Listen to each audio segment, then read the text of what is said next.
Hello friends, welcome back to one cooking channel. இன்றைக்கி நம்ம சேனலில் ஒரு ஹெல்த்தியான ரெசிபி தான் பார்க்க போகிறோம். தினை அரிசி அப்புறம் கருப்பு கொண்டக்கடலை இதெல்லாம் பயன்படுத்தி சூப்பரான ஒரு பிரியாணி தான் எப்படி செய்கிறதுன்னு பார்க்க போகிறோம். வெயிட் லாஸில் இருக்கிறவங்க இதை கண்டிப்பாக ட்ரை பண்ணி பாருங்கள். செம்ம டேஸ்ட்டாக இருக்கும். வாங்க எப்படி பண்ணுறதுன்னு பார்த்துடலாம். இப்போ ஒரு குக்கர் வச்சிடலாம். அதில் 1 டீஸ்பூன் மட்டும் தேங்காய் எண்ணெய் சேர்த்துக்கோங்க. எண்ணெய் சூடு ஏறினதும் ஒரு ஏலக்காய், 2 கிராம்பு, கொஞ்சமாக கல்பாசி, ஒரே ஒரு பிரிஞ்சி இலை, கொஞ்சமாக பட்டை, 2 அன்னாசிப்பூ இதெல்லாம் சேர்த்து லைட்டாக ஃப்ரை பண்ணிக்கலாம். இப்போ ஒரு சின்ன வெங்காயத்தை நீளமாக கட் பண்ணி வச்சுருக்கிறேன். அது அப்புறம் 2 பச்சை மிளகாய் சேர்த்து கலர் மாறுற வரைக்கும் நல்லா வதக்கி விட்டுக்கோங்க.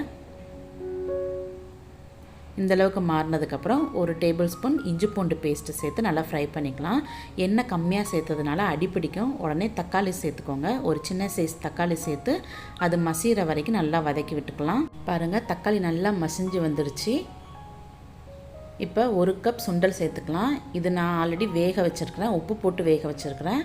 அதை சேர்த்து லைட்டாக மிக்ஸ் பண்ணி விட்டுக்கலாம். இப்போ ஸ்பைசஸ் சேர்த்துக்கலாம். 1/2 டேபிள் ஸ்பூன் மிளகாய்த்தூள், 1/4 டீஸ்பூன் ஜீரகத்தூள், 1/4 டீஸ்பூன் மட்டன் மசாலா, ஒரு 1/4 டீஸ்பூன் மட்டும் கரம் மசாலா இதெல்லாம் சேர்த்து லைட்டாக வதக்கி விட்டுக்கோங்க. இப்போ நம்ம க்ளீன் பண்ணி எடுத்து வச்ச 1 கப் திணை சேர்த்துக்கிறேன். திணை நல்ல திணையாக பார்த்து வாங்கிக்கோங்க. இல்லைன்னா கல் இருக்கும். கல் இருந்துச்சுன்னா களைஞ்சி எடுத்துக்கோங்க. லைட்டாக மிக்ஸ் பண்ணிவிட்டு இந்த கப்புக்கு நான் 1 கப் திணை எடுத்துருக்கிறேன். அதனால் 1 கப்புக்கு 2 கப் தண்ணி சேர்த்துக்கலாம். சேர்த்துட்டு நல்லா மிக்ஸ் பண்ணி விட்டுக்கோங்க. இப்போ இதுக்கு தேவையான அளவு உப்பு சேர்த்துக்கலாம். இப்போ கொஞ்சமாக புதினா கொத்தமல்லி சேர்த்துக்கலாம். சேர்த்துட்டு நல்லா மிக்ஸ் பண்ணி விட்டுருங்க. இப்போ மூடி போட்டுட்டு மீடியம் ஹீட்டில் ஒரு 2 விசிலுக்கு மட்டும் வச்சு எடுத்துக்கலாம். சூப்பராக குக் ஆகிடும். பாருங்கள், 2 விசில் வந்துருச்சு.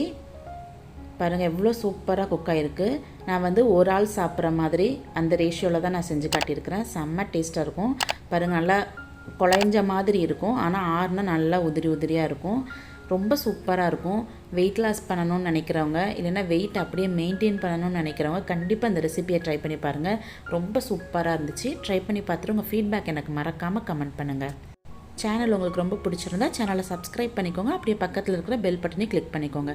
ஓகே ஃப்ரெண்ட்ஸ், நெக்ஸ்ட் ஒரு இன்ட்ரெஸ்டிங்கான ரெசிபியோட நான் உங்களை மீட் பண்ணுறேன். அது வரைக்கும் பாய்.